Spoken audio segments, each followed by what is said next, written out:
Killzone 2 has had people talking even before the PS3 was launched. Debates about pre-rendered footage clashed with hopes that this would be the definitive PS3 game, and the results of those arguments really weren't pretty. Well, the game is finally finished and we've played the hell out of it, many, many times. It's time to see what all the fuss is about.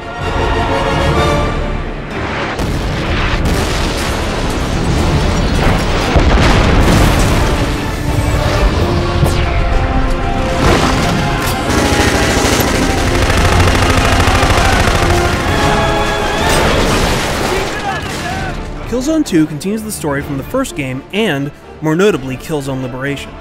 Now, you don't really have to have played those games to realize what's going on, but series fans will definitely see the connections.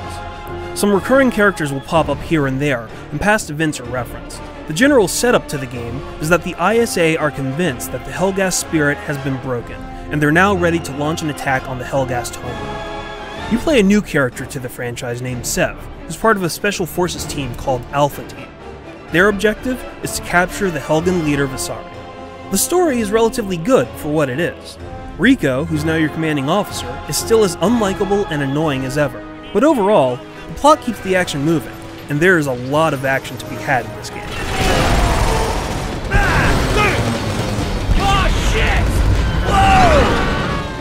The first thing you'll notice when you load up the game is that the graphics are incredible. The lighting, animation, and character models are all top-notch. It generally runs smoothly, but there are some hitches here and there when it's loading a new level or autosaving, or even getting to a new checkpoint. But it's really not too bad. There are also some annoying low-res shadows and textures, and some weak effects. Close your eyes when you see the fugly resuscitation beam or the flamethrower in effect. But overall, you'll really be happy. We all knew that it would look good, but the best thing is how the graphics add to the atmosphere. There's a real sense that this is a large-scale conflict. Grenades are going off everywhere, hundreds of bullets are flying around, guys are catching on fire or blowing up. If war is chaos, this certainly is war, and you're gonna feel like you're right in the thick of things. The campaign is single player only, but it does have this interesting co-op vibe to it. You'll always be fighting with a squad mate or a group of other guys. Luckily, the AI is intelligent enough. They'll cover you and they'll go after enemies that you probably haven't seen. Other times, they'll get in your way and you'll have to elbow them in the head to move on. The gameplay is solid. There's a cover system that's relatively intelligent. You stick to objects and you can line up shots or cook grenades from safety. There's also much variety through the whole campaign mode. You'll be going from giant battles, to ambushes, to choke points, to more vehicle-based levels.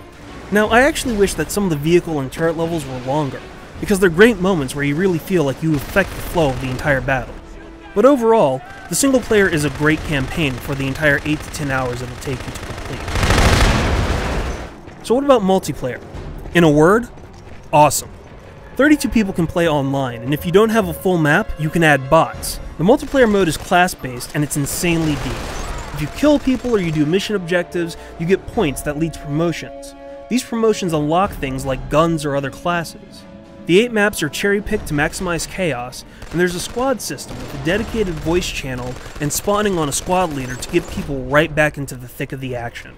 It's all very well thought out. The amount of hype behind Killzone 2 may lead some people to be disappointed, but that's not really fair to the game. The fact is that this game has a great single-player campaign, an amazing multiplayer component, and looks shiny to boot. It's a great start to 2009 for Sony, and you should definitely check it out if you own a PS3. For the full written review, head over to IGN.com.